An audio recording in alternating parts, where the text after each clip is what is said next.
आदाब, नमस्कार, सत श्री अकाल। कैसे हैं आप सभी लोग? उम्मीद है आप सब अच्छे होंगे, अपना और अपनों का ख्याल भी रख रहे होंगे। वाराणसी में एक परिवार रहता है और इस परिवार के मुखिया का नाम होता है राजेंद्र गुप्ता। और राजेंद्र गुप्ता एक व्यवसायी होते हैं, एक बिजनेसमैन होते हैं। इनका एक बड़ा सा घर होता है और उस घर में कुछ किराएदार और राजेंद्र गुप्ता का परिवार रहता है। परिवार में इनकी पत्नी, 2 बेटे और 1 बेटी होते हैं। 5 नवंबर 2024 की बात होती है, यानी दिवाली से कुछ दिन के बाद की बात होती है। राजेंद्र गुप्ता के परिवार में 4 कत्ल हो जाते हैं। जब 4 कत्ल हो जाते हैं तो आसपास के लोग भी देखते हैं कि 4 लाशें उनके घर में हैं। पुलिस को खबर दी जाती है, पुलिस भी मौके वारदात पर पहुंच जाती है। पहुंचने के बाद वो देखती है कि जो 4 लाशें हैं उनमें कहीं भी राजेंद्र गुप्ता नहीं है, यानी उनकी पत्नी, 2 बेटे और 1 बेटी की लाश घर में पड़ी हुई है। और सभी को एक ही तरीके से मारा गया था, यानी उनकी हत्या कर दी गई थी। और हत्या का तरीका था 1 गोली सर में और 1 गोली सीने में। चारों को सेम कंडीशन में मारा गया। तभी सबको शक होता है राजेंद्र गुप्ता के ऊपर, और शक भी इसलिए होता है कि जो राजेंद्र गुप्ता होता है उनका कुछ बैकग्राउंड भी इसी तरह का था।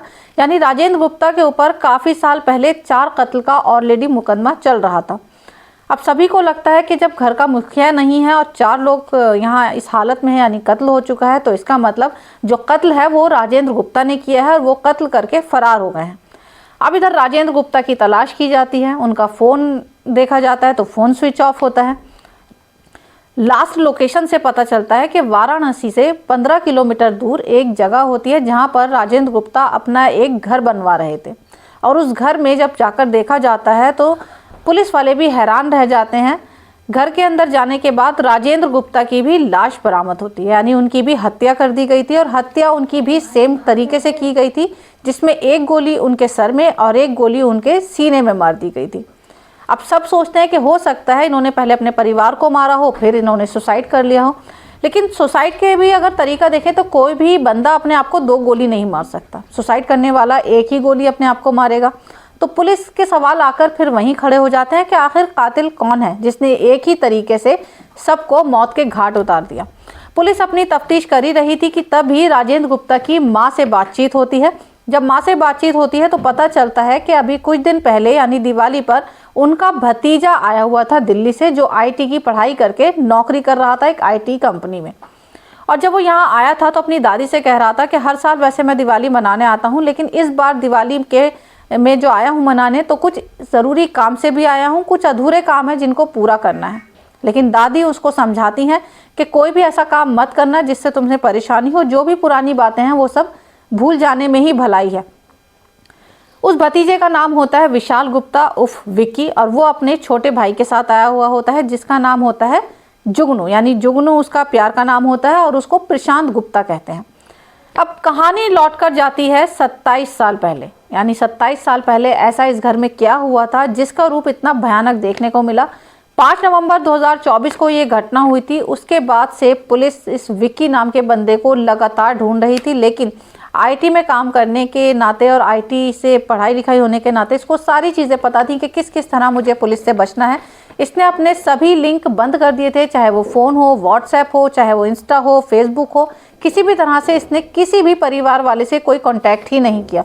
इसने अपनी एक फ़ेक आईडी बना रखी थी जो फेसबुक की थी, और ये उसी फेक आईडी से अपने भाई से बात किया करता था। और जो भाई था जुगनू, उसकी भी एक फेक आईडी बनी हुई थी, दोनों इसी से आपस में बात किया करते थे। लेकिन पुलिस को पूरा शक था, पता था कि जो कत्ल किए हैं वो विक्की ने ही किए हैं, इसलिए पुलिस भी हर एक एंगल से इसको खोजने की कोशिश कर रही थी। तभी पुलिस इस फेक अकाउंट के जरिए विशाल गुप्ता को पकड़कर अरेस्ट कर लेती है। और जब पुलिस विक्की को पकड़कर अरेस्ट कर ले आती है और उससे पूछताछ करती है, तो उसको देखने के बाद किसी भी तरह से नहीं लग रहा था कि विक्की को अपने किए पर कोई पछतावा है या उसको दुख है इस बात का कि उसने अपने ताऊ और उसके सारे परिवार को ख़त्म कर दिया। यानी एक पढ़ा लिखा जो व्यक्ति था वो कुछ ही मिनटों में, या ये कहिए कि कुछ ही सेकंड में 5 हत्याओं का हत्यारा बना बैठा है।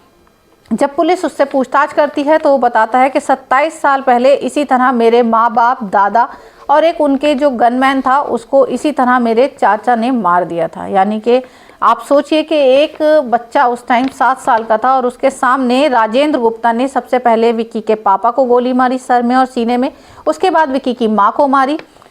विक्की की माँ और बाप के मरने के बाद पालन पोषण दादा कर रहे थे, क्योंकि वो एक अच्छे व्यवसायी थे। और मौत की वजह थी कि जो दादा थे विक्की के, उन्होंने सारा कारोबार विक्की के पिता को सौंप दिया था, क्योंकि जो राजेंद्र गुप्ता थे वो शुरू से ही स्वभाव के अच्छे नहीं थे, लड़ाई झगड़ा, और उनके अंदर काम को लेके कोई सीरियसनेस थी ही नहीं। वो काम को कभी अपने सीरियस नहीं लेते थे, और इसी बात के चलते जो दादा थे विक्की के, उन्होंने सारा कारोबार विक्की के पिता को सौंप दिया था। और रंजिश भी यही थी, इसी कारण राजेंद्र गुप्ता ने पहले विक्की के माँ और बाप दोनों को गोली मार दी। इसके बाद जब वो देखते हैं कि जो बच्चे हैं वो अब दादा दादी पाल रहे हैं, और दादा उसको पैतरे सिखा रहे हैं बिजनेस के, और आगे चलकर जो बिजनेस, ये कारोबार है या संपत्ति है, ये विक्की को जाने वाली है। तभी वो अपने बाप को भी मार देते हैं। कुछ टाइम के बाद बाप को भी इसी तरह एक सर में गोली मारते हैं और एक सीने में गोली मार देते हैं। तभी उनका गनमैन आता है जो बचाने की कोशिश करता है, और राजेंद्र गुप्ता उस गनमैन को भी मार देते हैं। यानी चार कत्ल का इल्ज़ाम राजेंद्र गुप्ता के ऊपर होता है, लेकिन वो फिर भी पैरोल पर बाहर आ जाते हैं। बाहर आने के बाद वो अपने जो भतीजा होते हैं, यानी कि विक्की, उसका भाई और उसकी बहन को अपने साथ रख लेते हैं, और ये कहते हैं कि अब मैं तुम्हारा पालन पोषण मैं ही करूंगा। तो राजेंद्र गुप्ता को ये लगता था कि अगर ये कहीं और पलेंगे या इनको भी मैं मार दूंगा तो शायद फिर मैं बच नहीं पाऊँ पुलिस से, इसलिए वो उनको लालच देकर अपने घर ले जाते हैं। लेकिन घर ले जाने के बाद उनसे नौकरों से भी बदतर व्यवहार किया जाता है, उनके साथ आए दिन मार पिटाई की जाती है। लेकिन ये तीनों बच्चे एक ही चीज़ सोचते हैं कि जो भी हुआ हमारे साथ तो कोई बात नहीं, लेकिन हमें अपनी पढ़ाई को आगे ले जाना है, हमें पढ़ लिख कर कुछ बनना है। लेकिन जो विक्की होता है वो उस टाइम 7 साल का था जब उसके माँ बाप दादा दादी का कत्ल कर दिया गया था। उसके मन में तभी से ही अपने बाप का, माँ का और दादा का कत्ल का जो बदला था वो उसके दिमाग में बैठ जाता है कि मुझे जो है सिर्फ इनका बदला लेना है। और वही कुछ ऐसा भी हुआ। 5 नवंबर 2024 को विक्की को मौका मिल जाता है और वो एक एक करके सभी को मार देते हैं। तो विक्की से पूछा गया कि आखिर तुम्हारे जब माँ बाप को मारा था तो तुम्हें भी अपने ताऊ और ताई को तो मारना ठीक था, लेकिन उनके बच्चों को भी तुमने मार डाला, ऐसा क्यों? तो वो बताता है कि जो उनके बच्चे थे वो भी मेरे साथ मारपीट करते थे। मैं नहीं चाहता था कि एक बार इतिहास फिर से दोहराया जाए। उनके बच्चे हो सकता था कल को हमें ही मार देते, तो इससे पहले वो मुझे मारते, मेरे भाई बहनों को मारते, मैंने ही उनको ख़त्म कर दिया। तो विक्की जब पकड़ा गया तो उसके चेहरे से कहीं से भी ऐसा नहीं लग रहा था कि उसे इस घटना पर थोड़ा सा भी दुख है या उसे अपने परिवार को खोने का थोड़ा सा भी दुख है, क्योंकि अब तक जितने भी सारी चीज़ें हुई, चाहे उसकी बहन की शादी हो या विक्की की पढ़ाई हो या जुगनू की पढ़ाई हो, सब कुछ उसके ताऊजी यानी राजेंद्र गुप्ता ही देखा करते थे, सब कुछ वही खर्च पानी उठाया करते थे। लेकिन उसके बावजूद भी जो विक्की था उसके मन में कहीं ना कहीं उस बदले की आग जो थी वो भड़क रही थी, और उसने बदला पूरा भी किया अपने माँ बाप का, राजेंद्र गुप्ता और उसके परिवार को ख़त्म करके। तो ये थी पूरी कहानी जो विक्की की थी, जिसको सुलझाने में पुलिस को बहुत मशक्क़त करनी पड़ी, जिसको सुलझाने में पुलिस को लगभग 4 महीने का इंतज़ार करना पड़ा।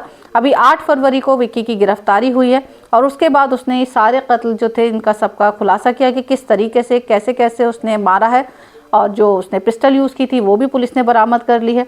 तो पुलिस जो है वो चार्जशीट फाइल कर रही है विक्की के ऊपर। अब देखते हैं कि विक्की को इसमें कितनी सज़ा मिलती है, या वो भी अपने ताऊ की तरह पैरोल पर बाहर आ जाता है। तो ये थी आज की पूरी कहानी। अगर कल फिर आपसे एक नई कहानी के साथ मुलाकात होगी, तब तक के लिए गुड नाइट।